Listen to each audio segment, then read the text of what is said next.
Picture a regal emperor in silk and gold, standing in front of the Hagia Sophia, half of it crumbling in shadow, the other half glowing in the sun. This is the story of an empire that most people think ended when Rome fell. But here's the twist. Rome didn't fall. It moved east. It became Byzantium. For over 1,000 years after the so-called fall of Rome, the Byzantine Empire carried its legacy. It shaped Christianity, preserved ancient knowledge, and stood as the wall between East and West. Forgotten by many and misunderstood by most, Byzantium is the empire that mattered more than you think. Rome never fell. It became Byzantium.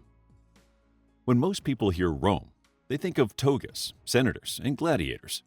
They think of Julius Caesar, Augustus, maybe Nero, and then a dramatic fall somewhere around 476 CE. But what they often miss is that Rome didn't truly fall in the way we imagine. It evolved, it shifted, and it lived on, powerfully, for another 1,000 years as the Byzantine Empire. The story of Byzantium begins not as something separate from Rome, but as its continuation. In the year 330 CE, Emperor Constantine the Great officially moved the Roman capital from Rome to the Greek city of Byzantium, which he renamed Constantinople, modern-day Istanbul. Strategically located between Europe and Asia, this new capital was a bridge between worlds. It was wealthier, easier to defend, and deeply cosmopolitan. Constantinople didn't just inherit Rome's legacy, it magnified it. Roman law continued. Latin was the early administrative language, and the imperial system remained intact. Emperors still called themselves Imperator Romanorum, Emperor of the Romans. Even when Latin gradually gave way to Greek and culture evolved into a distinctly Eastern form, the Byzantines still saw themselves as Romans, and so did their enemies. When Germanic tribes took over the Western Roman Empire in the 5th century, the Eastern Roman Empire, Byzantium, survived. While Rome and the West fractured under warlords and invasions, the East held its ground. It didn't just survive, it thrived. By the 6th century, under Emperor Justinian I, Byzantium launched a campaign to reconquer former Western Roman territories. His armies reclaimed parts of North Africa, Italy, and Spain. Justinian also commissioned the Hagia Sophia, a masterpiece of architecture that remains one of the greatest religious buildings in the world. Justinian didn't stop at buildings or battles. He oversaw the codification of Roman law into the Corpus Juris Civilis, which became a foundational legal text for many European countries centuries later. This wasn't a dead empire. It was Rome 2.0, alive, ambitious, and transformational. Still, the name Byzantine is a modern invention. The people of this empire never called themselves Byzantines. That term was coined by later historians. They were Romans, Romai in Greek, and in their minds, their empire was Rome in every way that mattered. But if Byzantium was so Roman, why is there a disconnect in our modern understanding? Part of the issue is narrative. Western Europe, especially during the Renaissance and Enlightenment, saw itself as the heir to ancient Rome. And to justify that claim, it framed the Eastern Roman Empire as something separate, something less. It was called decadent, overly religious, and even cowardly, a foil to the noble West. This bias distorted the way history was taught for generations. The truth? Byzantium was resilient, clever, and often more stable than its Western counterpart ever was. It survived for over 1,100 years after the fall of Rome in the West. Its walls held back invaders. Its thinkers preserved classic knowledge, and its religious institutions shaped global Christianity. When we say Rome fell in 476 CE, we're telling only half the story. The Eastern Roman Empire, the true heir to Caesar and Augustus, endured until 1453, when Constantinople finally fell to the Ottoman Turks. That's not a short postscript. That's an entire volume of history. Innovation, influence, and survival. What made Byzantium endure when so many other empires collapsed? One answer: adaptability. The Byzantine Empire didn't last for over a millennium by standing still. It survived through constant innovation in warfare, politics, diplomacy, religion, and art. In fact, much of what we think of as European heritage owes a quiet debt to Byzantium's genius for reinvention. Let's start with military strategy. The Byzantines inherited the Roman army, but they didn't just copy it, they transformed it. While the West fell to barbarian invasions, Byzantium mastered the art of flexible defense. They developed mobile cavalry units called cataphracts, heavily armored horsemen capable of both offense and tactical withdrawal. They embraced intelligence networks, strategic bribery, and diplomatic marriage to neutralize enemies without always going to war. Warfare was seen as a chessboard, not a proving ground. And then there was Greek fire. This mysterious incendiary weapon, first used in the 7th century CE, is one of Byzantium's most legendary inventions. A flammable liquid that could burn even on water, Greek fire was a closely guarded state secret. It allowed the Byzantine navy to repel multiple Arab sieges and maintain naval superiority in the Mediterranean for centuries. Think of it as the medieval version of a superweapon, terrifying and effective. But Byzantium's influence wasn't only felt on the battlefield, it reshaped religion. The Byzantine Empire was the cradle of Eastern Orthodox Christianity. Theological debates that defined Christian doctrine, such as the nature of Christ, the role of icons, and the Nicene Creed, were hashed out in Byzantine councils. The split between Eastern Orthodoxy and Roman Catholicism in 1054 didn't just divide churches, it reflected centuries of cultural and political divergence rooted in Constantinople. The Byzantine Empire also championed preservation. When Western Europe descended into the so-called Dark Ages, Byzantium kept the light of knowledge alive. Monasteries and scribes preserved the works of Plato, Aristotle, Homer, and Galen. Much of what we know about ancient Greece and Rome comes to us through Byzantine copies.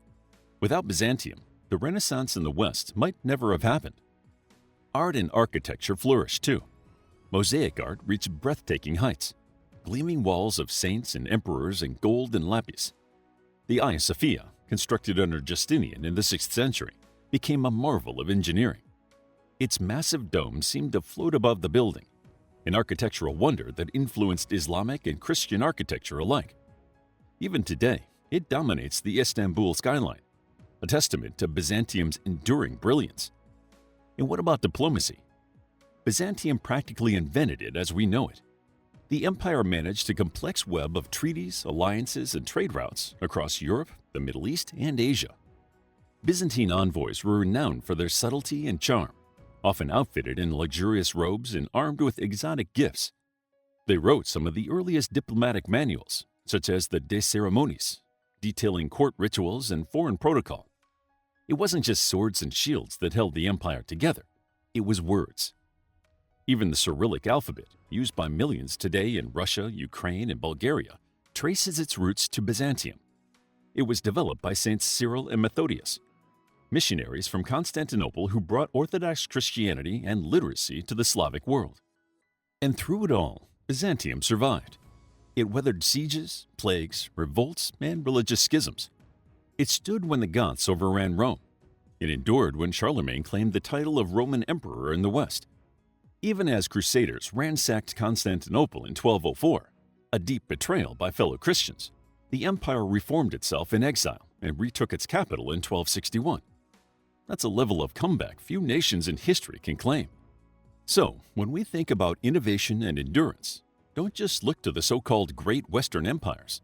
Look to Byzantium, a realm that quietly held the torch of civilization through centuries of chaos, and did it not by dominating the world, but by outlasting it. The Byzantines weren't loud, they weren't always loved, but they were enduring, ingenious, and indispensable. And without them, the story of the modern world would look very different. Myths, missteps, and the glory that endured. The Byzantine Empire has long been misunderstood. Its name used synonymously with complexity, scheming, or inefficiency. Byzantine politics has become shorthand for tangled bureaucracy. But this modern perception often misses the mark. The real Byzantium was indeed complex, but it was also deeply sophisticated, culturally rich, and more glorious than most people realize. Let's start with the myths. First, the myth of stagnation. That Byzantium was a decaying relic of ancient Rome, clinging to outdated traditions. In truth, Byzantium was remarkably dynamic. It survived centuries of turmoil by adapting constantly, through religious compromise, military restructuring, and administrative reforms. It was never static. When one dynasty collapsed, another rose. When one strategy failed, they invented another. Flexibility was survival. Second, the myth that Byzantium was somehow less Roman. This notion is rooted in Western bias. Byzantines saw themselves as true heirs of Rome. Their cities still bore Roman-style forms, aqueducts, and baths. Their laws descended directly from Roman jurisprudence. Their currency, the gold solidus, remained the economic standard of the Mediterranean for centuries. In many ways, they were more Roman than the Holy Roman Empire that claimed that title in the West. But myths aren't always unearned. Byzantium made mistakes, big ones. It struggled with internal divisions, religious controversies, and dangerous court intrigue. Emperors were blinded, exiled, and assassinated. The empire sometimes trusted too much in ceremony and not enough in force. Theological disputes such as iconoclasm, whether images of Christ and the saints should be venerated or destroyed, tore society apart for over a century. And then there was 1204. During the Fourth Crusade, Western Christian knights, originally bound for Jerusalem, turned their swords on Constantinople. The city was looted, its churches desecrated, and its relics scattered across Europe. The sacking of Constantinople wasn't just a betrayal, it was a wound Byzantium never fully healed from. Though the empire would reclaim the city in 1261, it would never again reach its former strength. Yet through all this, through disasters, invasions, and civil wars, Byzantium endured. And that endurance in itself was a kind of glory. The Hagia Sophia still stood, the Orthodox Christians still prayed, scholars still copied Aristotle, diplomats still crossed continents. The flame flickered, but it never died. Culturally, the Byzantines left an immense legacy. Their art, with its golden mosaics and intricate icons, influenced both Eastern and Western traditions. Their architecture inspired domed cathedrals and Islamic mosques alike. Their theological debates shaped Christianity for centuries. Their political concepts influenced medieval kings and Renaissance thinkers. And even in its final moments, Byzantium made history. In 1453, when Mehmed II led the Ottoman assault on Constantinople, Emperor Constantine XI fought on the front lines. He refused to flee. According to legend, he cast off his imperial regalia and died with sword in hand. The last Byzantine emperor died defending his city, echoing a line of rulers stretching back to Augustus. After the fall, many Greek scholars fled west, bringing ancient manuscripts with them. This intellectual migration helped ignite the Renaissance. So, in a final poetic twist, Byzantium, even in death, breathed new life into Europe. So yes, Byzantium made missteps. It faced ruin and rebirth. But it also left behind a glow, one that still lights the corridors of culture, religion, and history.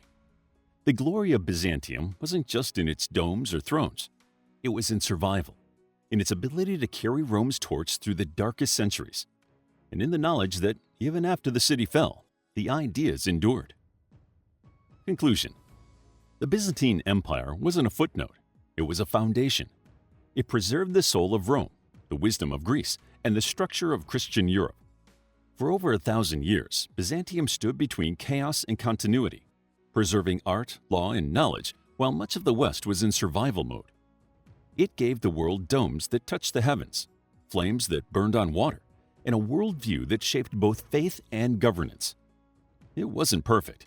It stumbled, fractured, and finally fell, but not before leaving fingerprints on nearly everything that came after. From law codes to cathedrals, from diplomacy to doctrine, the legacy of Byzantium endures. So next time you hear about the fall of Rome, remember the golden mosaics, the enduring walls of Constantinople, and the people who called themselves Romans long after the West had fallen. Byzantium didn't just matter, it kept the idea of civilization alive. How would you like to get a deeper understanding of history, impress your friends, and predict the future more accurately based on past events? If this sounds like something you might be into, then check out the brand new Captivating History Book Club by clicking the first link in the description. To learn more about this bridging empire, check out our book, The Byzantine Empire, a captivating guide to Byzantium and how the Eastern Roman Empire was ruled by emperors such as Constantine the Great. It's available as an ebook, paperback, and audiobook. If you found the video captivating, please hit the like button and subscribe for more videos like this.